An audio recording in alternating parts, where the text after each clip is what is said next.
welcome to Midweek Mobility. We are doing a little bit today about mobilising with pelvic floor. So grab yourself a chair. This is the easiest way to do it to avoid getting too much into your quads and your hip flexors.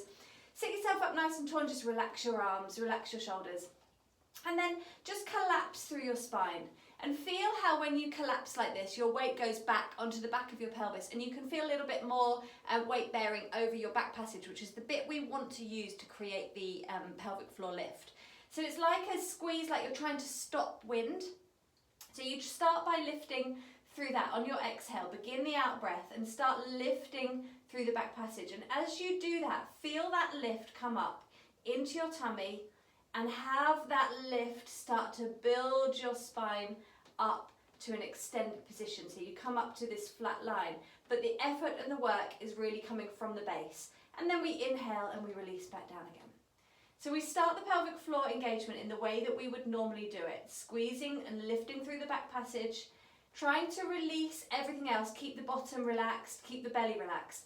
Then as we start to increase that lift, we're going to incorporate abdominals and find this extension through the spine, lifting from the belly, and then release back down. The nice thing about doing this isn't strictly speaking pelvic floor specific work. You need to be doing pelvic floor engagements as well. But the nice thing about this is that so often I see people sitting upright and they're kind of like this, and they're pushing their chest out and they force their shoulders back and they're puffing their ribs out, and there's really no connection here. Everything's thoracic, everything's coming from your upper back, so you're really overworking at the top.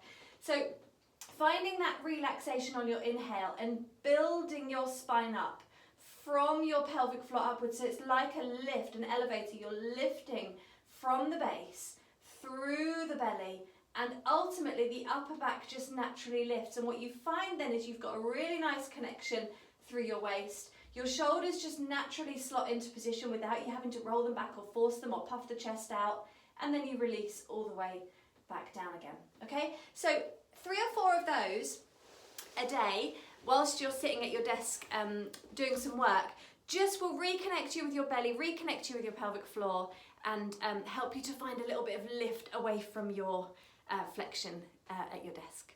Okay, let me know how you get on. Thanks, guys.